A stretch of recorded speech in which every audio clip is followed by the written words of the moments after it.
What is up, Crimson Tide Nation? It's your good buddy Jackson Johnson. And no, we are not done discussing Alabama, Oklahoma because it's Alabama, Oklahoma week as we have friend of the Voice of College Football Network and our good buddy Parker Thune from OUInsider discussing the final takes on Alabama, Oklahoma.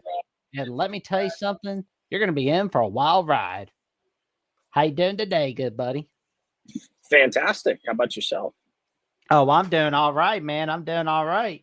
Good. I am getting ready to rock and roll for this game. I could tell you what, it is just like, oh man, it's like I still cannot believe it's a conference game. It's so fun just looking back at it. Yeah, like we've beaten Oklahoma in the postseason, but not in the regular season. Like we've been able to beat them with President Kennedy in attendance in the 63 Orange Bowl. We beat them with Kyler Murray. We lose in the Sugar Bowl. But then there's like that 5-6 second clip of the 1970 Bluebonnet Bowl where, we tied. But, like Alabama had those little white helmets. Like, oh, man, like that's so cool. And, man, like last season was the upset. The game that saved Brent Venable's job. Like, how have you felt about the Oklahoma season this year? Yeah, it's been an interesting one to be certain. They started hot. Felt like for a time there that they were a top 5 program in college football. At least that's what they looked like when John Mateer was at the top of his game. Now, obviously, after Mateer's thumb surgery, things changed quite a bit. They go lose by 17 in the Cotton Bowl against Texas, drop one at home to Ole Miss, and really that, at least for a brief moment in time, left this team fighting for their playoff lives. They got a much-needed victory earlier in the month, beginning of the month, the 1st of November against Tennessee in Neyland Stadium. That was a badly, badly needed win, a necessary win for their playoff resume. And as it stands right now, obviously, if Oklahoma wins out and gets to 10-2, they're in the college football playoff. There's also certainly a path where they're in with a 9-3 record. I think if they win 2 out of 3, I don't know that they're absolutely in the field, but they've certainly given themselves a strong case, especially if one of those wins is another marquee win. They can go to Bryant-Denny Stadium this weekend in Tuscaloosa and knock off Alabama for the 2nd straight year. So there's a lot riding on this for the Sooners. Alabama, from their end, feels like we got a pretty good idea of who and what the Crimson Tide are, right? They're one of the best programs in college football all around. Ever since that dud of an opener against Florida State, they've been a buzzsaw. And so for Oklahoma, they're going to have to fall back on what their strengths are, which are obviously the pass rush. We'll see if our Mason Thomas is available. They're going to have to play better in the defensive secondary than they did against Tennessee. And they're going to have to establish offensive balance as well and run the ball effectively, which they managed to do last year when these two teams met up at Owen Field. And that was a key ingredient in the recipe for that upset victory for the Sooners. Oh, no doubt about it. And I've seen some of the magic that R. Mason Thomas has made, including that first touchdown for Oklahoma against Tennessee. Like, oh man, that was so fun. He's got you smiling, man. I know he had me smiling like when he was chewing up those balls like a chicken nugget. I tell you what. Oh man. And Mateer, I could tell you right now, and there's something I told Chad and Tierney Smith this summer that I kind of felt like 2025 Oklahoma is much similar to 2011 Clemson. And here's why. Oklahoma's coming off a loss in a bowl game to a group of 5 team, right? Clemson was coming off a loss in a bowl game to a group of 5 team, right? Entering 2011, Dabo's in the hot seat. People are talking about how he should be fired. He should be gone. No, just give him a chance. Give him a chance. But then what happens is you see Clemson pulling off that upset over Auburn on 11 a.m. Central Time on ABC, September 17th of 2011 over the defending champion Auburn Tigers, chewing them up in Clemson, South Carolina, then defeating Florida State, Virginia Tech, so on and so forth, just starting their run through the ACC for a little bit, of course. And we see Oklahoma last season was mediocre, of course, but this year, impressive run. I mean, you don't have a guy named Joe Jack as your offensive coordinator. So, I mean, you got Ben Arbuckle.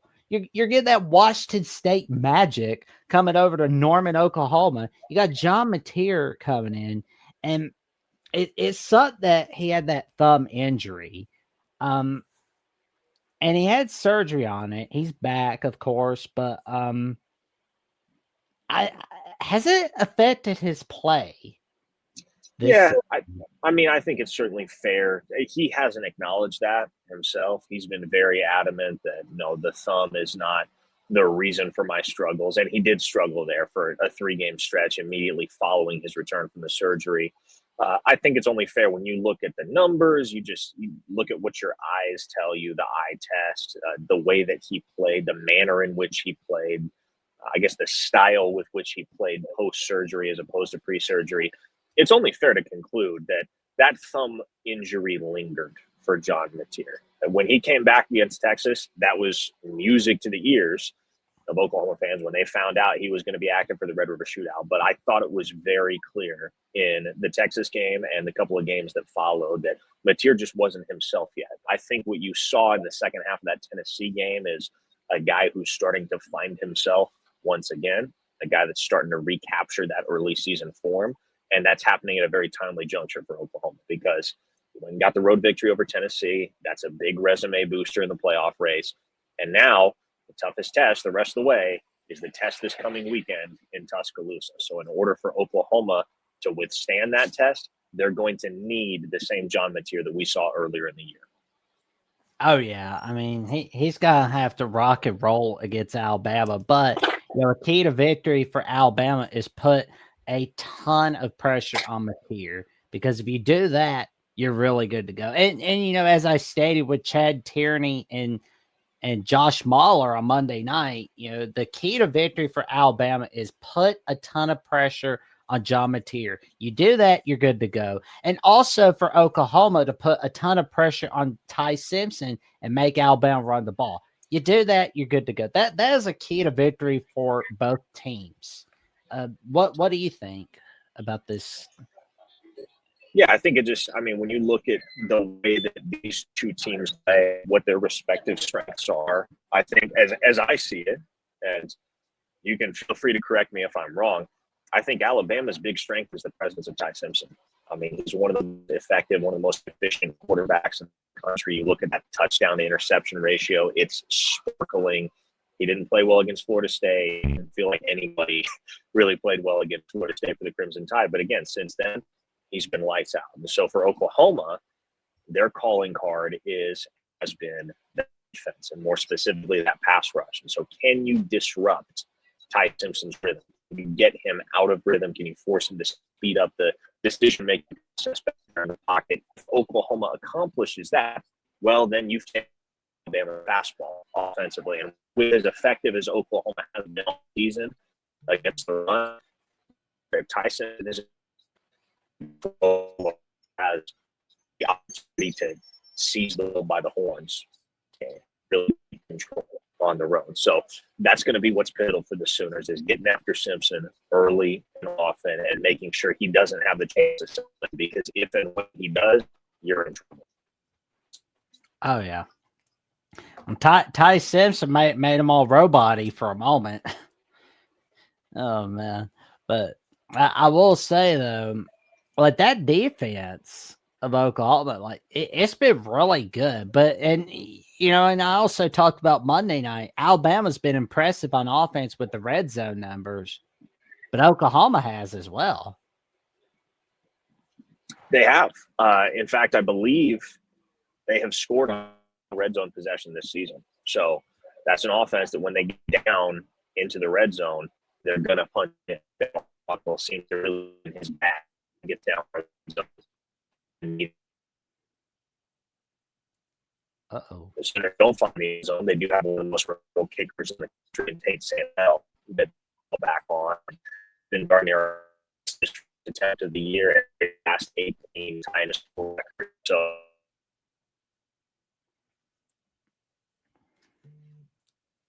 oh yeah.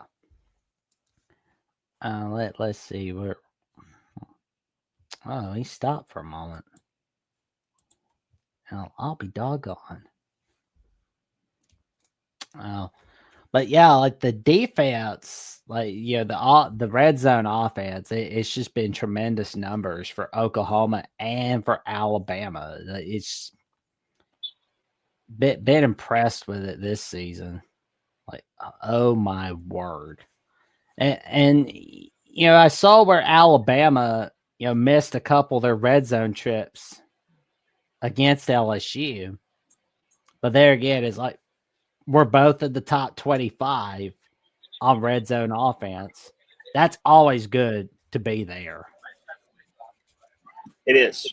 And that's one of the marks of a championship team is when you get in position to close a drive out with points, you have to be able to close a drive out with points. And both Oklahoma and Alabama have been very effective in that regard, getting down in the red zone and getting at least 3 points out of the deal. So it really, Jackson, when you think about what these two teams do well, and there's obviously a parallel there with their ability to score in the red zone, I think one of the things that this game is going to come down to is, can one team or the other force an error deep in opposing territory? Can you generate a red zone turnover? Can you stonewall the opposition on fourth down? Can you do something along those lines such that despite the opponent stringing together a red zone drive, they're unable to cash in? And for Oklahoma, they've won their last 16 games where they win the turnover battle.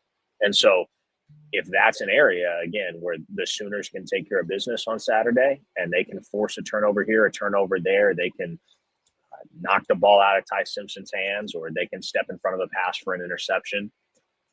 And when they win the turnover battle, they win football games under Brent Venables. So that's a very simple, very basic, very fundamental key. But you win the turnover battle, history would indicate you're going to win the football game. Oh, no doubt. I mean, you basically have to win the turnover battle. And I can't help but feel like time of possession is going to be a key to victory for both these teams. That's why I feel like that could be another key to victory for both of them. And it's like, get that running game going, you're good to go. Here we go. But we'll definitely wait and see what is happening for sure. Oh, there you are. You're back. Oh man. But so I wanted to look at like some of the key players you're looking at. Isaiah the third. His last name's taking me a little bit. Satania. There it is. Satania. Yep. He's been a key player throughout this 2025 season for Oklahoma. And yeah, he's been the Sooners' most consistent weapon in the passing game, without question. He's been the go-to guy throughout the year for John Mateer. He's very obviously the guy that Mateer trusts the most. And you don't necessarily see that same rapport with any of the other receivers and Mateer. There doesn't seem to be that same level of faith in a Deion Burks or a Giovanni Gibson or even Keontez Lewis, who has been a contributor when he has been healthy this season for Oklahoma. It has appeared for the majority of the season that when Mateer is in a gotta-have-it situation, Satania is the first guy that he's looking to. The guys that he trusts the most, without question, Satania and his tight end, Jaron Kanak. So those are the two. They're the most frequent targets for Mateer, and you'd expect that remains the case this Saturday. Well, and I'm looking at the defense. I keep thinking about Owen Heineke and Kip Lewis as guys to look out for when going against Oklahoma. Like those are another couple key guys to look out for. Yeah, Kip Lewis, Owen Heineke, they have been fantastic for the majority of the season for Oklahoma. Heineke, of course, he may have saved that season with that strip sack that led to the R. Mason Thomas scoop and score in Neyland Stadium a couple of weeks ago. And then Lewis, he's the heart and soul of that defense, has been the last couple of years. Two outstanding linebackers. There's some legitimate question as to whether their third backer in the mix, Kobe McKenzie, is going to be able to play. He tried to go against Tennessee, ended up not being 100% effective. They did not give him a snap in that football game. He stayed on the sidelines throughout. But Kip Lewis and Owen Heineke, those are two guys in the center of that defense that Oklahoma's going to have to rely on.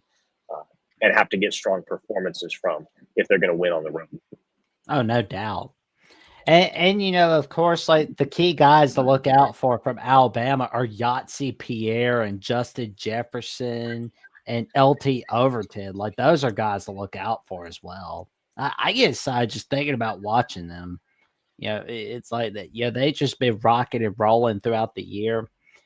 And for Alabama, like our guys, like and again, like the rushing game's been but on the bright side, we've got a receiving core. Ryan Williams, and especially eh, you know, it's not all on him. Because last year it was all on Ryan Williams. That was one of the main reasons why we were losing because we put it all on Ryan Williams. But this year we've thrown to Bernard, Horton, we've thrown to Riley. We've thrown to Daniel Hill. We've been throwing to everybody. I swear. I mean, there's always somebody we're throwing it to. And who who am I forgetting? Oh, our X factor at receiving. Our guy Lottie Brooks. He's been amazing. Like Lotzier Brooks, like that is a key guy to look out for. And we're even throwing to Josh Quivis. Go for a little tight end dump right there. We're throwing to everybody. And some people have asked, where's Ryan Williams? Where's Ryan Williams? Well, he's right there. He's right there. No worries. You don't have to worry about Ryan Williams. He's good. But, for those who are looking at this game, what are the keys to victory in your mind for Oklahoma on Saturday, Parker? Yeah. Well, I think, a couple things I already hit on. One, you got to generate pressure on Ty Simpson, got to make him uncomfortable in the pocket. And then the other thing, simple as it may be, is you got to win the turnover battle. Those two things, along with being able to establish strong as face season. If you can accomplish those things, there's a path to victory in this one. No doubt about it. And for us, of course, is put tough pressure on Mateer, but make sure we've got enough of a running game on Saturday. We do that, we're good to go. And just kind of like get ready for all that. And final take for this game is score predictions. And for those that watched on Monday on Alabama with the Voice College Football and on Oklahoma at the Voice College Football with the Center Smiths, I stated that Alabama will win in a 24-21 victory over Oklahoma. But looking at this game, Parker, does Oklahoma get the dub in your mind, or does Bama get the dub?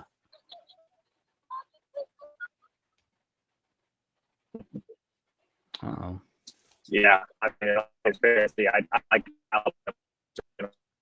think if Oklahoma has a path to the playoff, it's going to have to be beating Missouri, beating LSU. Now that resume is good enough on Selection Sunday. I just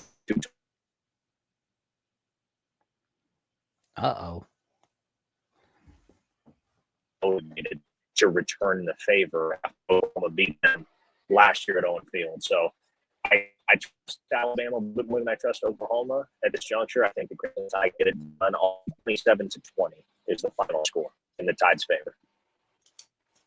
27-20, according to Parker Thune for Alabama. There we go. Well, it's going to be a fun ride on Saturday, and we are definitely looking forward to this game for sure. And, it's always fun seeing Alabama, Oklahoma play.